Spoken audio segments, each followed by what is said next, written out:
Okay, so I have attempted this video 3 times now. Between not being organized and getting interrupted, it is what it is. Oh shoot, all spilled. Okay. Alright, so anyways, I'll let this semi pull in because it's my brother. Nope, that was the neighbors.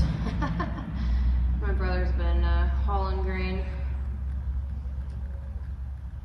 It's harvest season. We're currently in Libra season. Do check out my Libra series in my playlist, as well as my Libra ebook, which I will post in the description below. Like and subscribe, please. Help my channel, very small channel. I would like to be able to do live streams rather than taking 8 hours to upload one video. That is a goal. So I currently have been studying into Lilith, Black Moon Lilith astrologically, and here comes my brother, Lilith within the dark feminine.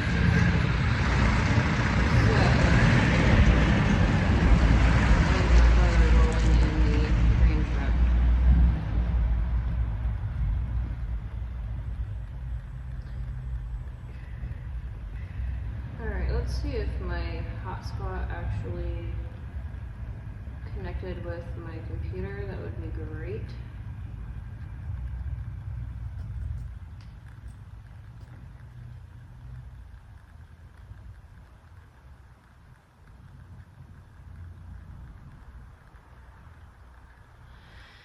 Let's see. That is the incantation for Lilith. I am not really good on my Latin. I am still practicing that one. Okay, so I'm going to explain what Lilith represents astrologically and see where this takes me. Alright, so Lilith represents an important piece of the feminine that has been lost or even shunned in modern patriarchal society. She was worshipped in ancient, I don't even want to say that because she is deep within Egyptian, Jewish, all of the religions. So she is viewed with, so she was viewed as the handmaiden of Inanna and also viewed with distrust as the archetype of wild and uncontrolled sexuality. She is identified in Hebrew mythology as the first and rejected wife of Adam, who found her too argumentative and too insistent on having an equal footing with his male ascendancy.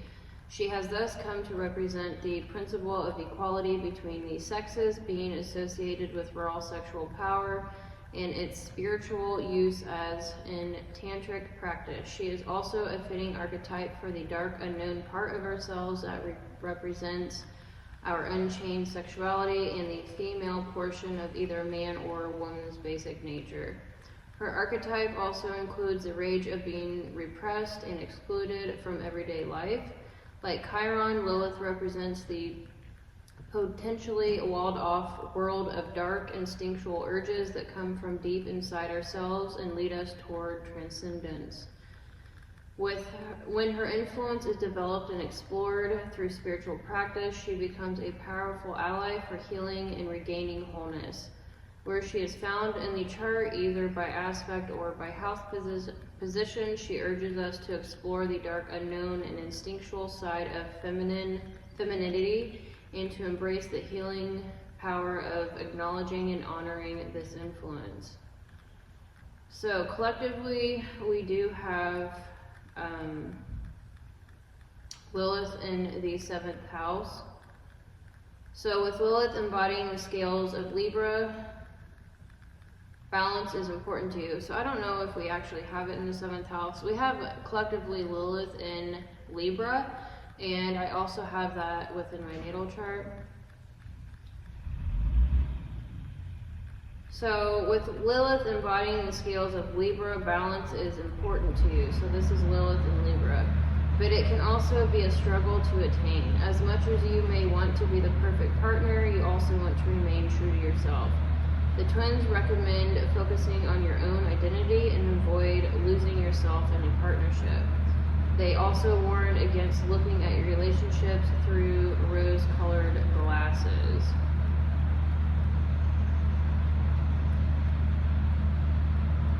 Scan a little bit more on what I have. Got a lot of other people's Liliths in here, so I may get lost. Alright, I'm not going to go through all of the charts that I've been through. I've kept a lot of notes on other people's charts. So,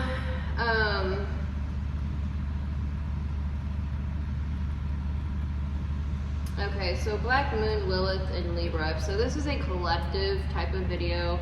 I just wanted to briefly touch on Black Moon, Lilith. I literally have so many like astrological books, and what is that book?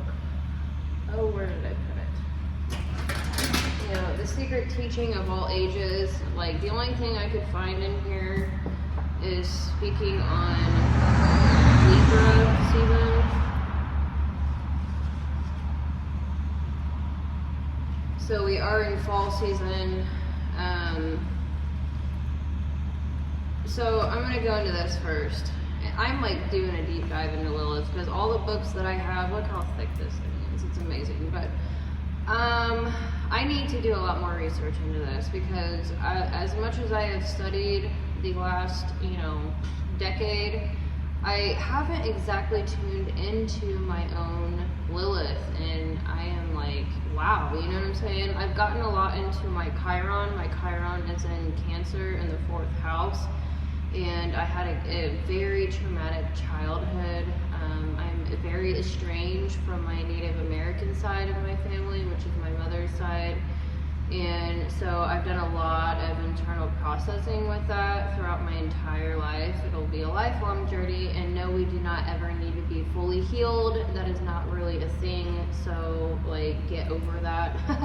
It's all about boundaries. It literally comes down to understanding yourself and having solid boundaries with other people.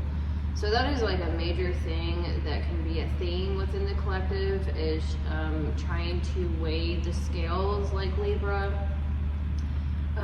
With boundaries between people. Libras can really have issues with, they tend to be in the tarot, they're the Empress card, not the Emperor. The Emperor is Aries, and the 1st and 7th house are opposite, so they do pull from each other. But Libras are they believe in tough love with their family, and then they are normally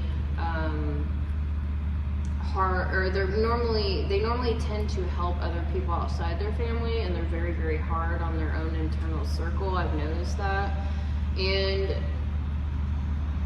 that might be flip-flop with Libra. Collectively we have Lilith and Libra. It could play out because this is the repressed, this is the darker aspect of us collectively and personally, especially if you have Lilith and Libra.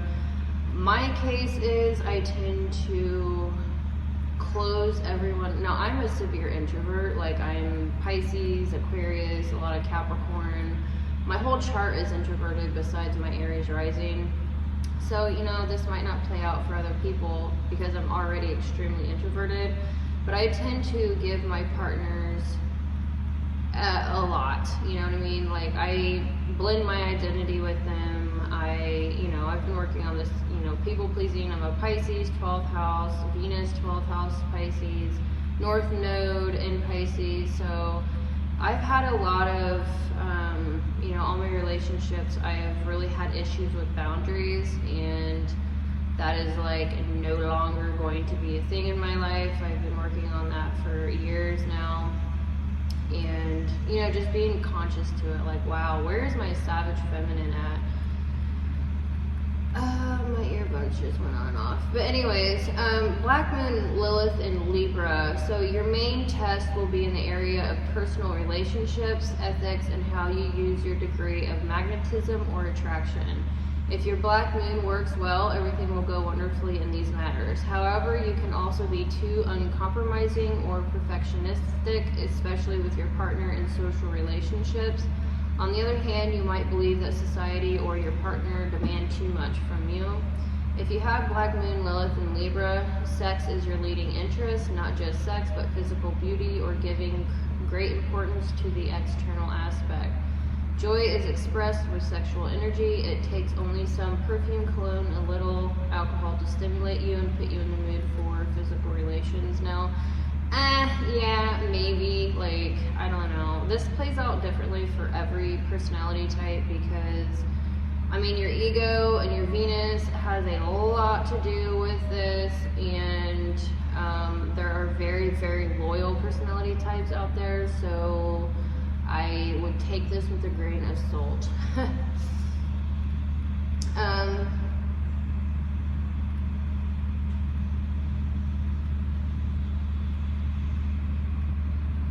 I would prefer to, I don't really want to read that online interpretation of that. I'm going to go into what Libra represents a little bit and just know that everything I'm saying can be aspects that are repressed in the collective or your personal chart. So Libra, we're talking about Black Moon Lilith or just Lilith in general. I don't know if I should bring up Lilith on, I think I've said plenty about it. I can't even remember if I read that anymore. I've tried to do this video so many times, I can't remember what I've said when I haven't, so I'm just gonna,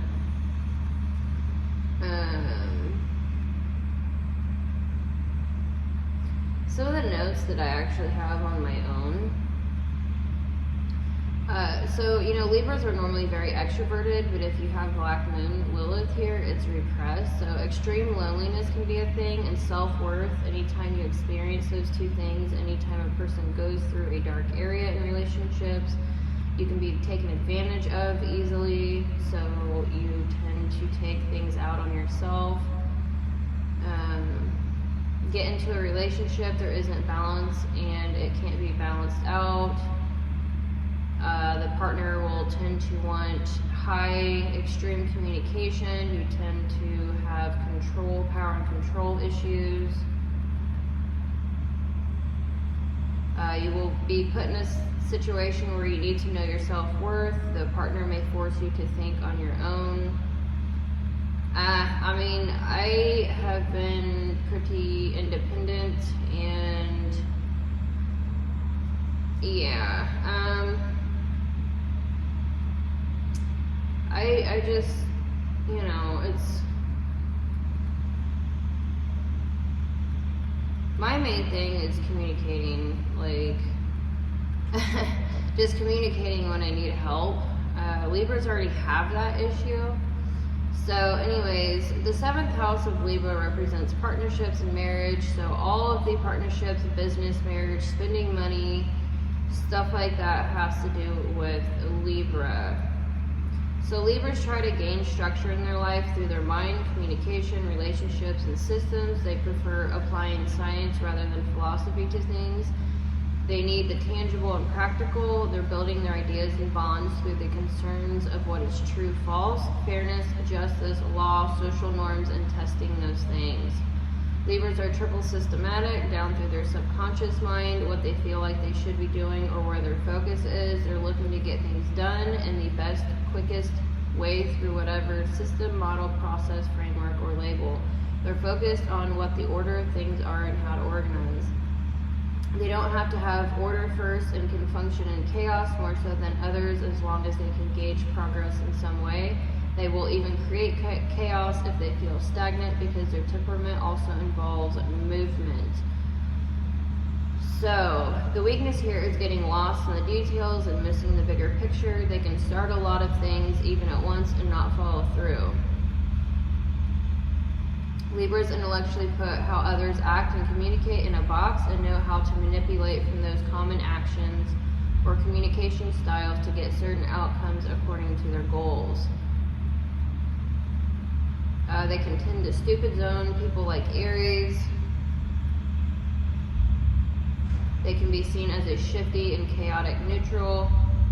So Libras can be very honest or compulsive lie. They literally put on different masks almost limitlessly and can actually play all of those parts believably, in which others could not because it gets too entangled in the mind.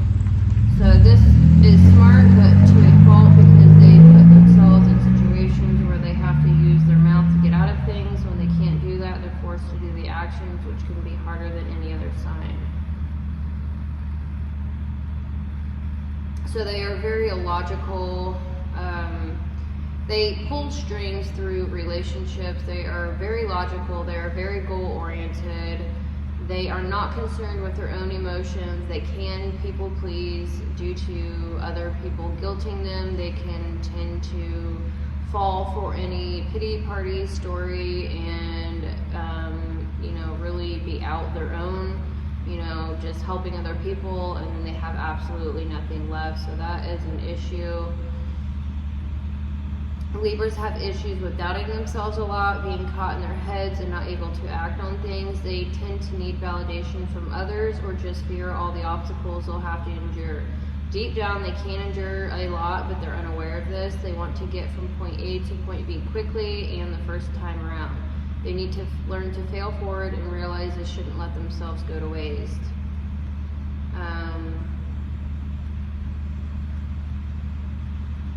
They can tend to stay in relationships and just go through the motions, even though that they know that the relationship isn't going anywhere. They can tend to people please in that aspect. They tend to need people around, so it's like they don't feel like themselves when they're alone. They tend to need to be around people to feel like themselves. So they can get into relationships quickly, they can tend to get married quickly, and they are very reliant on others for that type of validation.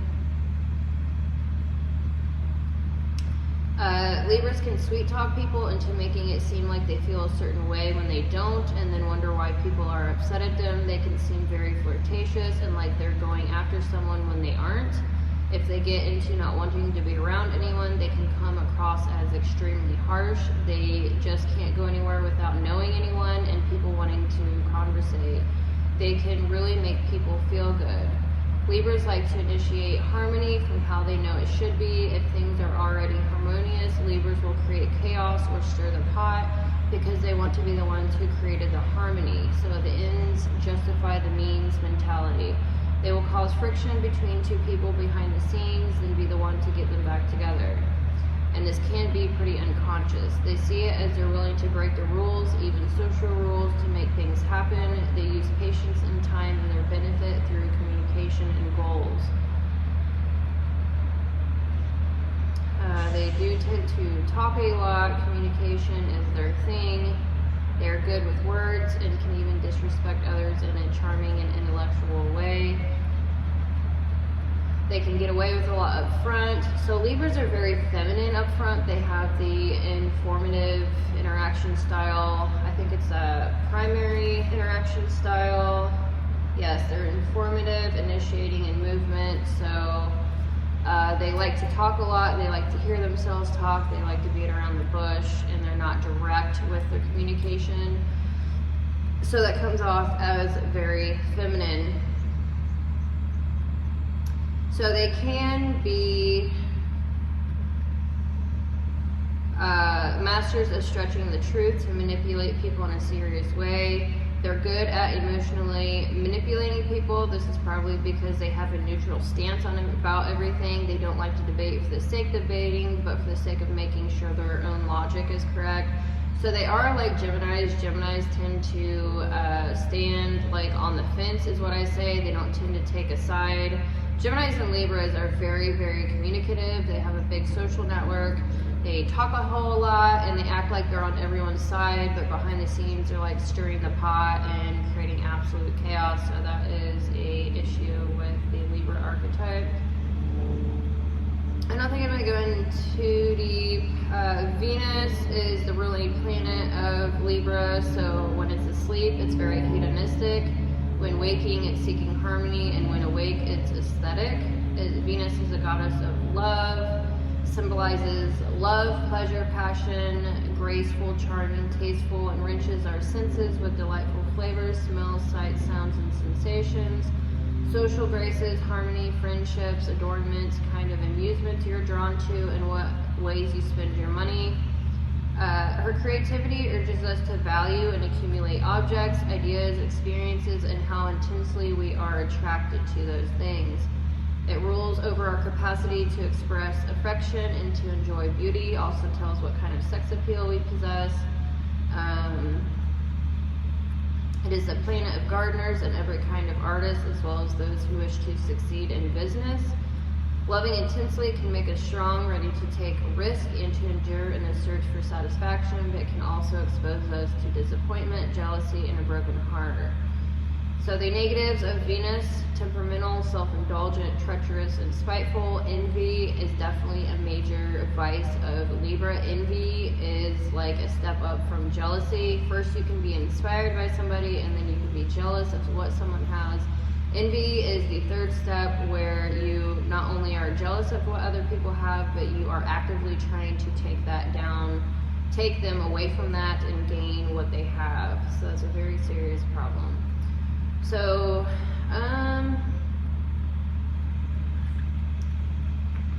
they can tend to have an issue with spending money.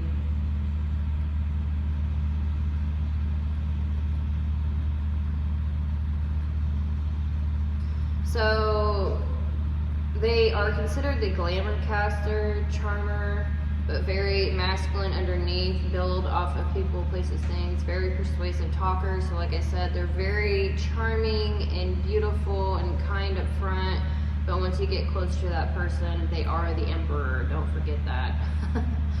I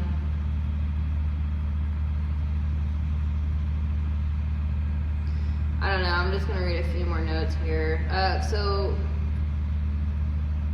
Needing moderation. So, needing moderation, they can definitely tend to indulge in spending money on what they look like, on being way too extroverted, partying, going to events, all that stuff, and not reflecting on themselves.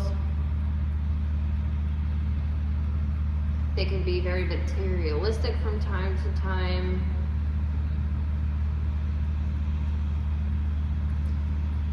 Natural seducer, charmer, can be very deceptive here. They may mask their masculinity very well. They have diabolical intelligence that builds here. They can use emotions and intellectual intelligences, indexes, or gauges others immediately in these areas, and uses emotions against others as well as smarts. They tend to compartmentalize both emotions and intelligence. But on the positive side of that, they can help others put their emotional issues in perspective and allow the other person to understand what actions they need to take in order to get to the other person's goal. They can tend to trade sex for material gains. They tend to not know their own value. I think I already said this. So Libras are the shapeshifters. They put on a mask and act like they are innocent and naive. They are strategists. They are the ultimate strategists. They use charm through communication, or they are the ultimate conversationalists. So they are the shapeshifters, ultimate strategists, and conversationalists, and have extremely good long-term memory for details, probably better than anyone else. So they can be the absolute best liars of the zodiac. So they can really step into others' mind frames and talents, and can literally impersonate almost anyone.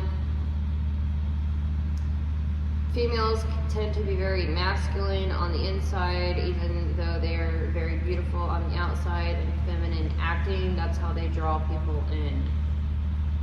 So that is all I'm going to say with Libra archetype in general. So those can be some of the issues that collectively we are looking at, and if you have that in your natal chart, those can also be some issues that you are going through. With me, it has been like having my own business, taking time away from my partner. Like, I am very business oriented, and that seems to kind of be a thing. Like, you know, it's a thing. Alright, so I was going to read a little bit about the fall equinox. This is The Secret Teachings of All Ages by Manly T. Hall.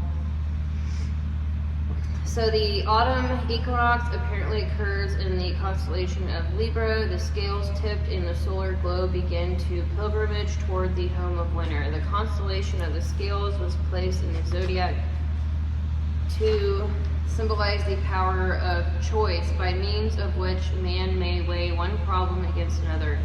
Millions of years ago, when the human race was in the making, man was like the angels, who knew neither good nor evil. He fell into the state of the knowledge of good and evil when the gods gave him the seed for the mental nature.